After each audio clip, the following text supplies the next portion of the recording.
दोस्तों, इस मूवी की शुरुआत एक चर्च को दिखाते हुए होती है जिसमें एक पेंटर पेंटिंग का काम कर रहा होता है। इस पेंटर के पिता एक चोर थे और ये भी उन्हीं की तरह एक चोर बनना चाहता है, लेकिन इस समय चोरी करना बहुत ही मुश्किल था क्योंकि जो भी चोरी करता उसके हाथ काट दिए जाते। इसलिए उसने चोरी करना छोड़कर पेंटिंग का काम करना शुरू कर दिया। और जब ये चर्च के फादर से अपने काम के पैसे लेने जाता है तो ये देखता है कि फादर की मौत हो गई है, इसलिए वो अच्छी लाइफ जीने के लिए खुद चर्च का फादर बन जाता है। वहीं दूसरी तरफ हम लोरेंजो नाम के एक मेन कैरेक्टर को देखते हैं जो कुछ लोगों से बचकर भाग रहा था। दरअसल लोरेंजो ने जुए में जेरबिनो को चकमा दे दिया था और उन्हें अब वो चूना लगाकर भाग रहा था। इसलिए जेरबिनो और उसके सिपाही लोरेंजो को पकड़ने के लिए उसका पीछा करते हैं, लेकिन लोरेंजो किसी तरह से बचता बचाता अपने गाँव तक पहुँच जाता है। लेकिन यहाँ लोरेंजो के दोस्त उसे ये गाँव छोड़कर भी जाने के लिए कहते हैं क्योंकि उसे वहाँ भी लोरेंजो से खतरा था। लोरेंजो घोड़े पर सवार होकर वहां से निकल जाता है, लेकिन किसी तरह से जेरबिनो के सिपाहियों को लोरेंजो का पता लग जाता है और वो फिर से उसका पीछा करने लगते हैं। भागते भागते लोरेंजो दूसरे गांव में पहुंच जाता है, जहां रास्ते में उसे एक आदमी एक डेड बॉडी को ले जाते हुए दिखता है। लोरेंजो के पूछने पर यह आदमी कहता है कि ये पास के चर्च का गार्डनर था जहाँ बहुत सारी नन्स रहती हैं।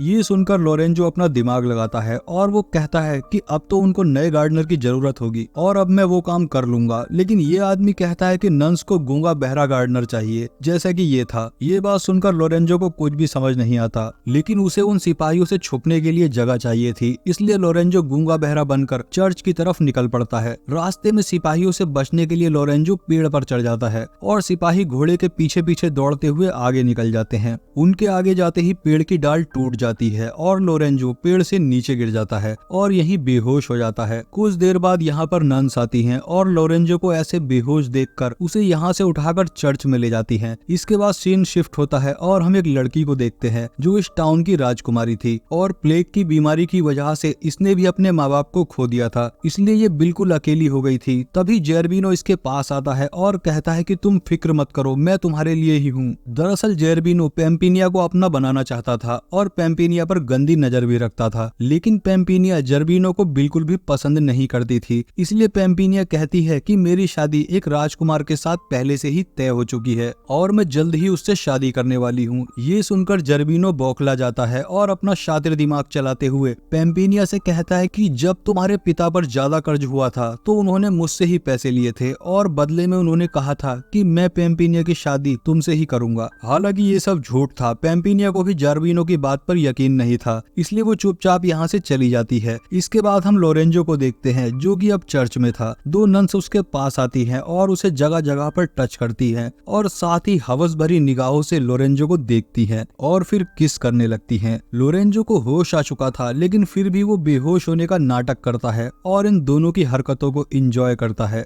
नन्स अभी मस्ती कर ही रही होती हैं कि इतने में ही यहाँ मदर आ जाती है, जिसे देखकर ये दोनों नन्स शांति से खड़ी हो जाती है। मदर इन नन्स से लोरेंजो के बारे में पूछती है, जिस पर ये नन्स कहती हैं कि शायद ये लड़का गूंगा और बहरा है। दरअसल ये दोनों नन्स लोरेंजो को इसी चर्च में रखना चाहती थी ताकि उसके साथ इंटीमेट हो सके, इसलिए ये मदर से झूठ बोल देती हैं। गूंगे और बहरे की बात से मदर भी काफी खुश होती है और जब मदर लोरेंजो से इशारे से पूछती है कि तुम गूंगे और बहरे हो तो लोरेंजो हाँ कह देता है। इसके बाद मदर लोरेंजो को चर्च में रहने के लिए कह देती है ताकि सभी नन्स उस गार्डनर के बाद लोरेंजो से अपनी फिजिकल रिलेशन की प्यास बुझा सके। इन्हें गूंगे और बहरे शख्स की ही तलाश थी ताकि वो कुछ बता ना पाए और लोरेंजो भी इनकी बातों से ये समझ जाता है कि उसका काम इन नन्स को खुश करना है। मदर इन दोनों नन्स को लोरेंजो को नहलाने के लिए कहती है और मौका मिलते ही ये नन्स लोरेंजो को बाथरूम में ले जाकर उसके कपड़े उतारती हैं और साथ ही अपने कपड़े भी उतार कर उसे नहलाने लगती हैं और फिर लोरेंजो इन दोनों के साथ इंटीमेट होता है और यहीं से लोरेंजो का काम शुरू हो जाता है। इधर पेम्पिनिया जेरबिनो से तंग आकर अपनी सहेलियों से मिलने चर्च में जाती है और ये सभी लड़कियां वर्जिन होती है। इस चर्च में लड़के लड़कियों का रिलेशन तो था, लेकिन इन्होंने कसम खा रखी थी कि शादी से पहले ये इंटीमेट नहीं होंगी। पेम्पिनिया अपनी सहेलियों को बताती है कि जेरबिनो मुझसे शादी का दबाव डाल रहा है, लेकिन मैं सिर्फ रशिया के राजकुमार से ही शादी करूंगी। इतने में ही वहाँ जेरबिनो आकर उन्हें भला बुरा कहता है। जेरबिनो के इस व्यवहार को देखकर चर्च के लोग पेम्पिनिया को उसी चर्च में रहने की सलाह देते हैं ताकि जब तक रशिया का राजकुमार यहाँ नहीं आता तब तक पेम्पिनिया जेरबिनो से सेफ रह सके। पेम्पिनिया को भी ये आइडिया अच्छा लगता है और वो जेरबिनो से छुपकर चर्च के लिए निकल जाती है। यहाँ की नन्स पेम्पिनिया को यहाँ की ड्रेस पहनाती है। इसी बीच पेम्पिनिया की नजर लोरेंजो पर पड़ती है, जिसके बारे में नन्स कहती है कि ये हमारा गार्डनर है और वो बहुत मेहनती है। पेम्पिनिया को जब पता चलता है कि लोरेंजो गूंगा बहरा है तो वो लोरेंजो से सिंपैथी जताने लगती है। एक दिन एक नन लोरेंजो के पास आकर उसे झाड़ियों के पीछे ले जाती है और दोनों इंटीमेट होने लगते हैं। पेम्पिनिया इन नन्स का ऐसा व्यवहार देखकर हैरान रह जाती है और ये सब देखकर पेम्पिनिया भी लोरेंजो के साथ इंटीमेट होने की सोचती है, क्योंकि वो लोरेंजो को पसंद करने लगी थी। लेकिन रशिया के राजकुमार को सोचकर पेम्पिनिया खुद को कंट्रोल कर लेती है। कुछ दिन बाद रशिया का राजकुमार टाउन में आ जाता है और जब महल में जाकर जेरबिनो से मिलता है तो उसे पेम्पिनिया का फादर समझ बैठता है,